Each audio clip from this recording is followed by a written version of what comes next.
Hello అండి, welcome back to Venus kitchen. ఈరోజు వీడియోలో టమాటా పోహాని ఎలా ప్రిపేర్ చేసుకోవాలో చూద్దామండి. రెగ్యులర్గా చేసుకునే పోహాని టమాటా ఫ్లేవర్తో కూడా చాలా ఈజీ ప్రాసెస్లో చేసుకోవచ్చు. టేస్ట్ అయితే టమాటా రైస్ కన్నా చాలా బాగుంటుందండి. వీడియోని ఎక్కడ స్కిప్ చేయకుండా చివరి వరకు చూసి మీరు కూడా తప్పకుండా ట్రై చేయండి. రెసిపీ కనుక నచ్చినట్లయితే ఒక లైక్ చేసి ఛానల్ని కూడా సబ్స్క్రైబ్ చేసుకోండి.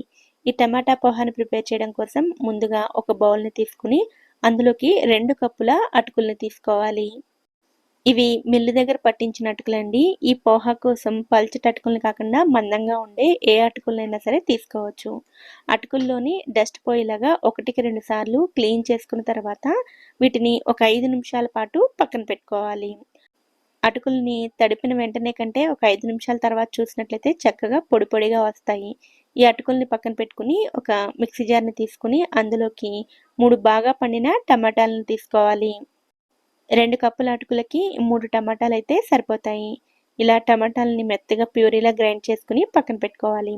5 నిమిషాల తర్వాత చూసినట్లయితే అటుకులు ఇలా చక్కగా పొడి పొడిగా వస్తాయి. ఇలా అటుకుల్ని రెడీ చేసి పెట్టుకున్న తర్వాత స్టవ్ మీద కడాయిని పెట్టుకుని అందులోకి 2 టేబుల్ స్పూన్ల ఆయిల్ని వేసుకోవాలి. ఈ పోహాని టమాటా ఫ్లేవర్తో చేస్తున్నాం కాబట్టి రెగ్యులర్గా చేసుకునే పోహా కంటే 1-2 స్పూన్ల నూనె ఎక్కువే పడుతుంది. నూనె వేడైన తర్వాత ఇందులోకి 2 టేబుల్ స్పూన్ల పల్లీలను వేసుకుని మంటని మీడియం ఫ్లేమ్లో పెట్టుకుని వీటిని రంగు మారేంత వరకు ఫ్రై చేసుకోవాలి. పల్లీలు రంగు మారుతున్నప్పుడు ఇందులోకి 1 టేబుల్ స్పూన్ జీడిపప్పు పలుకులను వేసుకోవాలి. ఇవి 2 బాగా ఫ్రై అయిన తర్వాత వీటిని ఆయిల్లోంచి తీసుకుని ఒక బౌల్లోకి వేసుకుని రెడీగా పక్కన పెట్టుకోండి. తర్వాత ఈ మిగిలిన ఆయిల్లోకి 1 టీ స్పూన్ ఆవాలు, 1/2 టీ స్పూన్ జీలకర్ర, 2 టేబుల్ స్పూన్ల శనగపప్పు, 1 టేబుల్ స్పూన్ మినపప్పు వేసుకుని వీటన్నిటిని బాగా ఫ్రై చేసుకోవాలి. పోహాలో వేసుకునే ఇంగ్రీడియంట్స్ని మారుస్తూ 2-3 రకాల రెసిపీస్ని ఎలా ప్రిపేర్ చేసుకోవాలో ఆల్రెడీ వీడియో పోస్ట్ చేశానండి.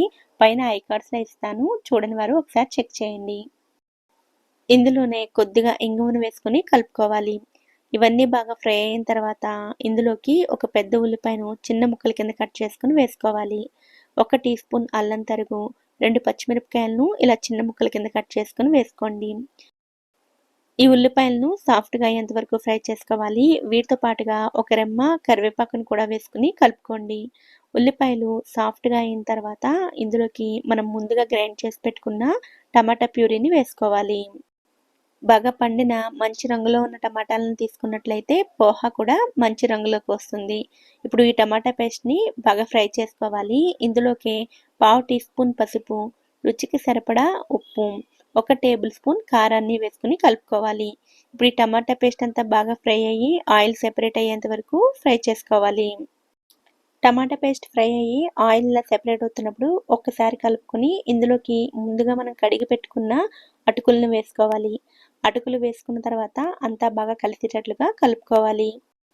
ఇలా కలుపుకునేటప్పుడు టమాటాల్లో ఉండే తడి వలన ఈ పోహా కొంచెం ముద్దగా అయినట్లుగా అనిపిస్తుంది. కానీ ఎలా అయితే చల్లారుతుందో అలాగే పొడి పొడిగా వచ్చేస్తుంది. ఇలా అంతా బాగా కలుపుకున్న తర్వాత ఇందులోకి ముందుగా వేయించి పెట్టుకున్న పల్లీలు, జీడిపప్పును వేసుకోవాలి. అలాగే కొద్దిగా సన్నగా తరిగిన కొత్తిమీరను, 1 టీ స్పూన్ నెయ్యిని వేసుకుని అంతా బాగా కలుపుకొని స్టవ్ ఆఫ్ చేసుకోవాలి. చూడండి, అంతా కలుపుకున్న తర్వాత వేడిగా ఉన్నప్పుడు చూపిస్తున్నాను. కొంచెం ముద్దగా అనిపిస్తుంది కదా, చల్లారిన తర్వాత చక్కగా పొడి పొడిలాడుతూ వస్తుంది. అటుకులతో చేసినప్పటికీ ఈ టమాటా పోహా టమాటా రైస్ కన్నా కూడా చాలా టేస్టీగా ఉంటుందండి. మీరు ఇక్కడ చూడొచ్చు, చల్లారిన తర్వాత ఇలా పొడి పొడిగా వచ్చేస్తుంది. ఈ టమాటా రైస్కి సెపరేట్గా సైడ్ డిష్ కూడా అవసరం లేదండి, ఇలాగే తీసుకోవచ్చు. లేదా పెరుగు రైతాతో సర్వ్ చేసుకుంటే టేస్ట్ మరింత బాగుంటుంది. ఎప్పుడు చేసే పోహా కాకుండా ఇలా ఒకసారి డిఫరెంట్గా టమాటా ఫ్లేవర్ తోటి మీరు కూడా తప్పకుండా ట్రై చేయండి.